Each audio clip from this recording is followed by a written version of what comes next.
Hello. Good afternoon, everyone. I am Mehdi Hassan. I'm a software engineer at Chaldal. I'm going to represent our engineering team from Chaldal today and talk about what we actually do that is relevant to mapping and website. So first of all, brief introduction of who we are. So most of us know of Chaldal as just an online grocery delivery service, but we are actually more than that. The grocery delivery part that actually the customers see is just the tip of the iceberg that we actually support. We not only do grocery delivery service, we also have other sister concerns. I'm going to specifically mention one of them, which is Gogo Bangla. Gogo Bangla actually delivers packages. So from one customer to another customer, or from one business to another business. So combined with our grocery and Gogo Bangla, we provide logistics service that delivers not only grocery but also packages throughout the city. So we have a huge network of dedicated delivery personnel who serves as the backbone of our operations. We are ensuring the timely deliveries to thousands of customers daily. So one might ask that what do we need OSM for? So our reliance on OpenStreetMap stems from actually three critical needs. First of all is the customer address resolution. So in a rapidly growing city like Dhaka, accurate address mapping is actually very crucial for efficient deliveries. You need to know definitively the address of customer before planning a complete route, and that route will contain orders or deliveries from multiple customers, and each of those customers might want their delivery to be delivered at a certain specific point in the day. So we need to know accurately the address of the customer before even we begin preparing for the customer's delivery. So in the image that you can see, there are all sorts of buildings, and these are actually buildings. Some of them are marked green, some of them are marked as red. So the green ones are actually the addresses which are properly validated. The red ones are without proper validation. Okay.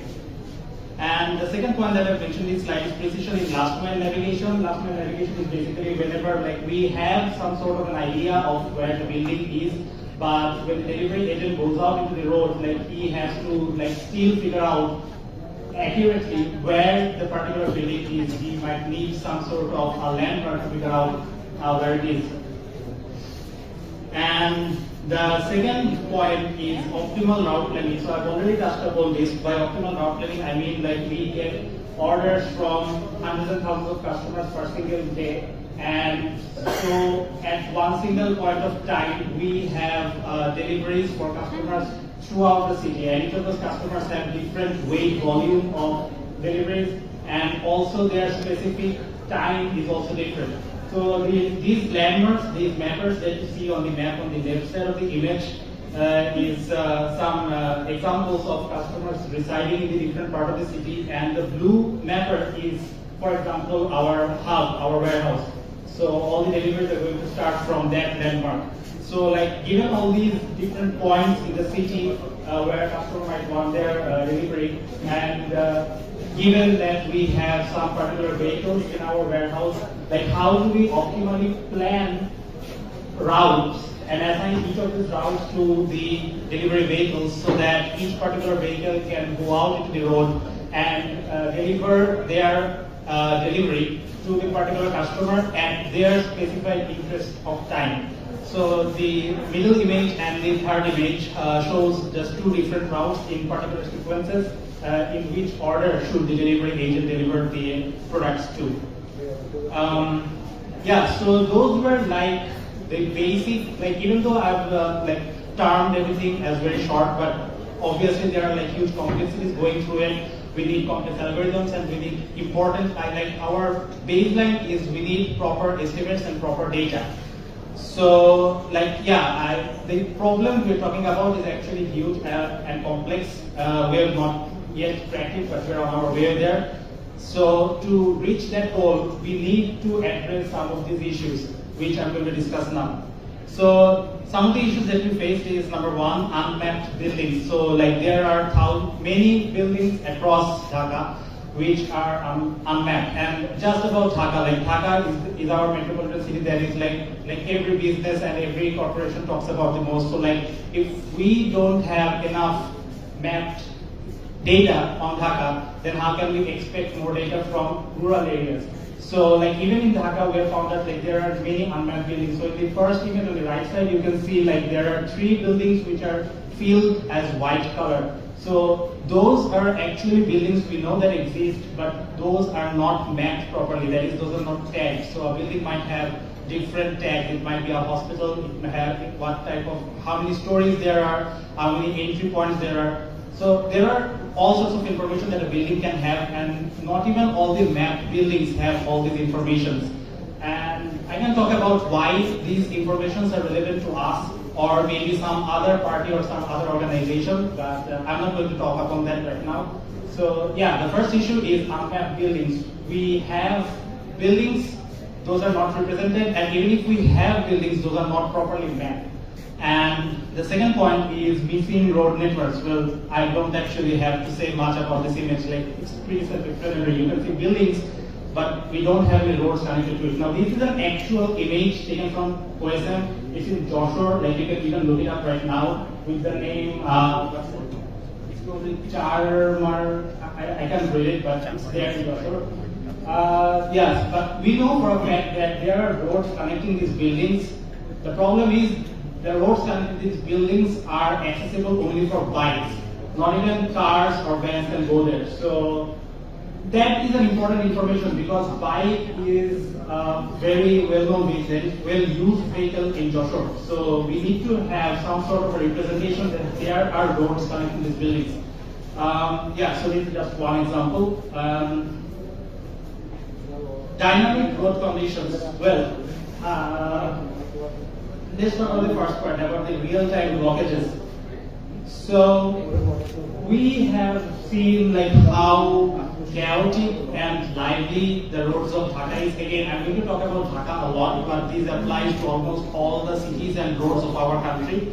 So yeah, Dhaka roads can be very unpredictable and is very alive to be speaking. Like suddenly some road, some car crashes into another car, and then a huge blockage starts from right there. Sometimes we have some construction updates on these roads, like roads are being dug up and pipes are being put underground. Like these are not, and these construction works tend to take up weeks of time, which are actually not represented in any map, if you think about it, not even Google Maps. Like if we know that there are roads that are currently having construction work going on, and if you can somehow represent that data to the public, then or anyone or any organization of interest, then they can plan their routes optimally around that information. But we don't have that information. So there's real-time blockages, there's construction updates, and there's also movement. So that's one particular thing that we are seeing in trend for some months. That, for example, if I talk about one particular example, in Mohathali intersection, that's one of the busiest and notable intersections in Dhaka city. So like if that gets blocked, then multiple highways actually get impacted. And over some weeks, we have seen this pattern that there's been movements, and in particularly Mohathali intersection, as a result, a huge traffic is being blocked across multiple highways. So that's something we also need to think about. So these are the issues that we face while we daily concern ourselves, while we promise our customers to do timely delivery. So these are things that impact us, these are things that impact our customers, and I'm pretty sure these are things that impact every people's normal day-to-day life commute. And third point is access restrictions. First point I'm going to talk about is building entry points, and why does this matter? Well, it matters if the building area is so huge that there are multiple entry points to multiple roads. And whenever you have multiple entry points to multiple roads, you need to consider about like what type of vehicles can access to those particular roads. and maybe your route will differ considering which road you are going to take. The second point is vehicle-specific elevation. Well, in Dhaka city and also in Joshua, just like the example I mentioned, there are multiple roads where specific vehicle types cannot just enter. Maybe there are some roads where even bikes, motorbikes cannot enter. You only have to use a rickshaw. There are roads where only you can walk through. There are roads where a bike can go, but a truck or a car might not go into. So there are vehicle type specific limitations. These informations are not properly tagged on roads.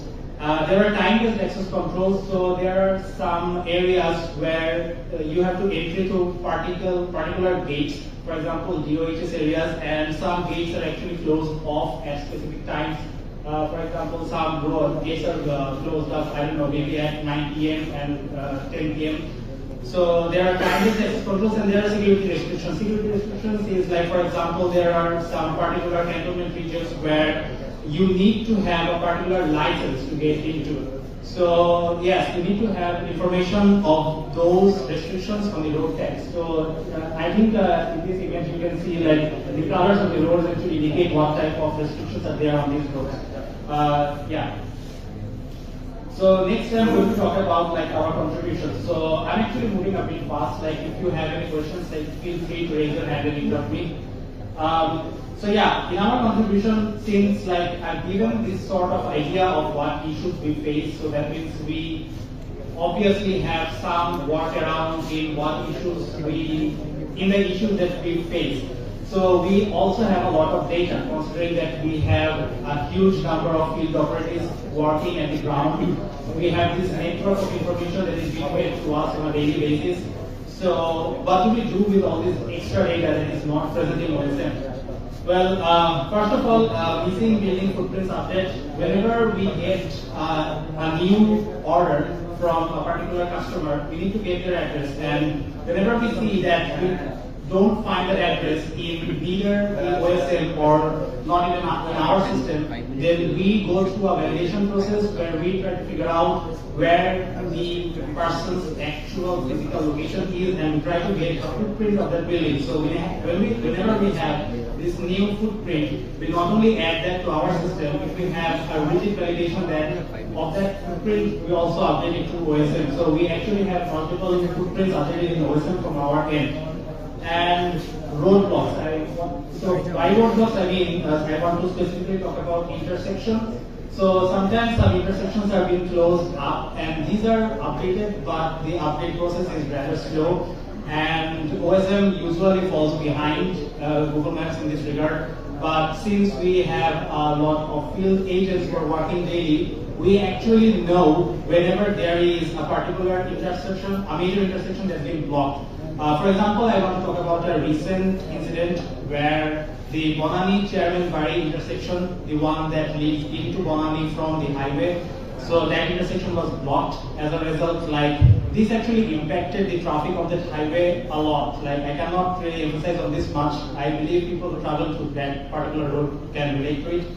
So that particular intersection was blocked due to, I don't know, to improve the traffic condition maybe. So when we first heard of that block, we verified it and we actually implemented that block. You can see that block being like the intersection going from the left side into the right side is not present in OSM. We made a contribution, and I would like to mention that we actually implemented this even before Google Maps. So the update to this particular roadblock was even before Google Maps. So I think this particular fact actually interests me, and I find great potential in this fact, like how we can, if we can properly validate and put in place a system where we can take the inputs from crowdsourced data and update it, we can get to a position where we can completely rely on OSM. Okay, so that actually leads to our vision. So the title was Towards Real-Time Roads. That's actually what I mean and we mean by real-time roads. We have this huge information, even from our end, also from all the publics that are like traveling through the roads. So we have these all sorts of information that are coming, but we don't usually get to see that being reflected in the maps. So we have this certified network of field operators. We have this information, we have this data that are coming in. We want to be able to live in a world where we can seamlessly integrate that data into the system. For example, our road is suddenly being blocked because a huge tree fell on that road, and a driver was going through that road and he saw that there was this huge, their road is blocked. I want a vision of a world where the next driver would not have to go through that road. There has to be a system where upon seeing that block, he can update that information, and that information through proper validation is being reflected to the map. So the map has this liveliness. The map has to be alive to completely align with how metropolitan city works. So what we are actually seeking is how we can contribute and how we can collaborate with the different organizations in this matter, and we actually want to make OSM like more alive to our initiatives. So yeah, we actually want to integrate our initiative with OSM infrastructure. So yeah, actually the vision is like from discovery to update within the hour. We want like everything to be updated within an hour. Yeah, and I also like to point out like one small long-term plan that's like we want to get there is to incorporate historical and live traffic, because traffic data is very much valuable for the general people to be speaking, and if that is present in OSM, I think we can get the attention of more end users, and as we get more end users interested in using OSM, we all as a community evolve. So I think stepping towards a goal, we would like to incorporate some sort of traffic data in OSM. I don't know if it's possible, but I would like to be in that world where that is possible. Yeah, so that was our short presentation. Thank you. Any questions?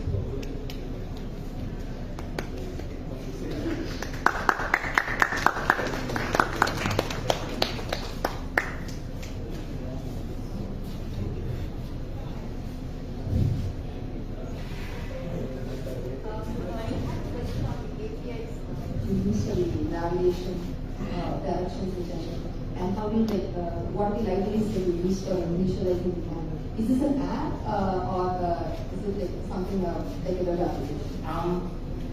Are you talking about these particular images? Yeah. Okay, so we actually use multiple open source projects for this. There's one routing engine called Valhalla, which is open source, and Valhalla uses OSM underneath. So we use Valhalla for this, if that answers your question. And the algorithms are actually implemented by us. So there are multiple algorithms and estimates going on behind the scenes.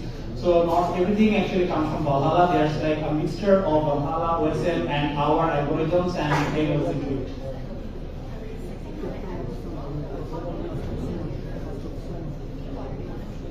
Sorry, could you speak a bit louder?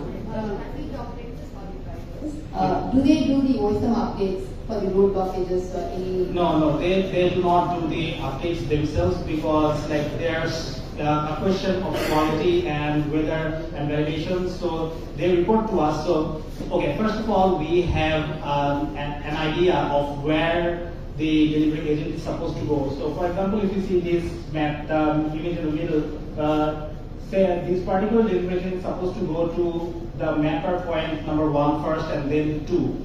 So there's only a limited number of road connections through which he can first go to 1 and then go to 2. So we monitor which directions he's taking, all the turn-to-turn data, and like if there is any discrepancy between his movements, we like ask them like what happened, was there anything on the road, and we also train them to inform us of any significant changes. For example, any significant intersection that is suddenly blocked, so he could not go through there. So there's information coming from them and also interrogating from our end. And so once we have that information that something is wrong, we further do some validation on that. And then, not them, but some other team puts in those changes. So you have a dedicated data team doing all this? Yes. Okay, thank you.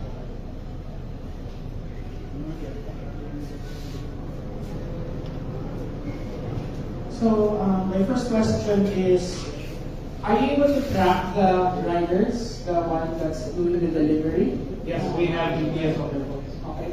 In the same time, I don't think I was able to get it, but if the delivery person goes through the area that does not have a map, are you able to put it in OpenStreet map? We have an option for that. So, Asibet, do you want to like add on this? Yeah, so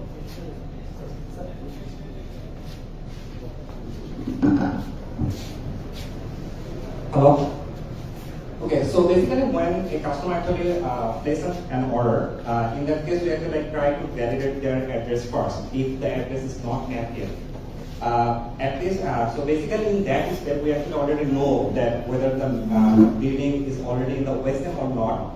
So we have an automated process where our team, the team is like responsible for like adding those information in our system, and also like we actually like goes to the OSM letter through like some automated system.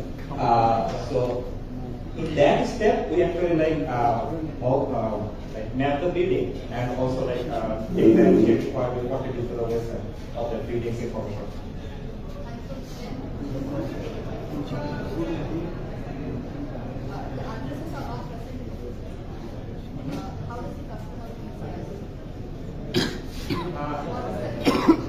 No, okay. So here's an interesting thing. So basically, we don't require the customer to like put a perfect address.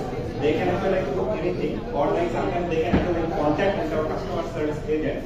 So that way, we can actually like later put the address like in a proper way. Okay, last question. I don't update them. So the third one is that we see here ways that you are able to contribute to OSM. But are there opportunities that we could look at wherein, for example, the wide network of youth mappers can contribute to improve on your navigation or things like that? Okay, so basically there's another thing we're currently like exploring. One of the main goals of us like coming to this like community is basically to connect with you and like try to understand how do you operate and how can we benefit you and even the community, and how we can get benefited from the community. So basically we're exploring this. As many already said, we have like a like near-term vision that we will go to some state where we have the best approach to get the real-time data into our system with proper validation, so that like basically we want our OSM to be like updated in real time with character. So that should be like, so our vision should be like OSM should be the most reliable map, like among all the maps currently existing. So so basically that's why we are trying to do that. We are exploring ideas. We are exploring like people who are currently working on this aspect, so that like we can actually do some collaboration where we can get benefited from you and you guys can benefit from us. One question. I'm not a technologist, I'm a generalist, so I'm asking from that lens of, you have mentioned that if let's say there's a tree has fallen or if a particular road has a hole or they have a diversion, if efficiency of your agent is to deliver on time or the number of deliveries, what is the incentive for the agent to actually tell that there is a diversion? Why would they actually say that this is the reason? Because then it will actually be delaying their timeline. I'm not sure I can understand your question. So basically you are asking what's the incentive for the delivery person to like inform us about those things. So basically we actually like the delivery agents need to follow the guidelines we provide them, and the route is planned by an algorithm. That's not like a manual process. So basically when the data is wrong, the algorithm gets like very bad. So they need to work more, and also we actually like provide them some incentive based on their like work ethics and like how are they trying to operate. So when that incentive like gets like they are not getting like proper incentive. So in that case they are like incentivized to like let us know that there are some issues on the road. So that's the process. Yeah, so to add on to your question, like we have an incentive model working for them, so we have an estimate of how long a route should take. So based on that, they are incentivized every day. So like it's against them not to inform us. Yeah, I hope that answers your question. And I think like I'm being asked to not receive any questions. We are available here for. Okay, so last question. Yeah. Actually, it's the development from the road travel problem issues, but in the especially the mega city, because the urban planning is very important because with that in Dhaka city, at present 50 mm more rainfall occur, huge water logging are caused due to the obstacle of the road. So have you any plan to this type of forecasting? Suppose today maybe heavy rainfall afternoon, maybe heavy rainfall occur in Dhaka city. That time the government can inform before. This type of activity issues are here mentioned here. I got your question. So basically, the answer that we're looking for is estimates, and everything actually falls under that. We need proper estimate to go from point A to point B at any day, at any time. So it varies according to the day, it varies according to the time, and also it varies according to the weather. So we don't have any weather incorporation into it right now, but we are considering towards we are working on our estimate model. So as we go along, we want to incorporate more complexities and more features into it. So that's one thing that we are considering. Yes. Okay. Yeah. Sure.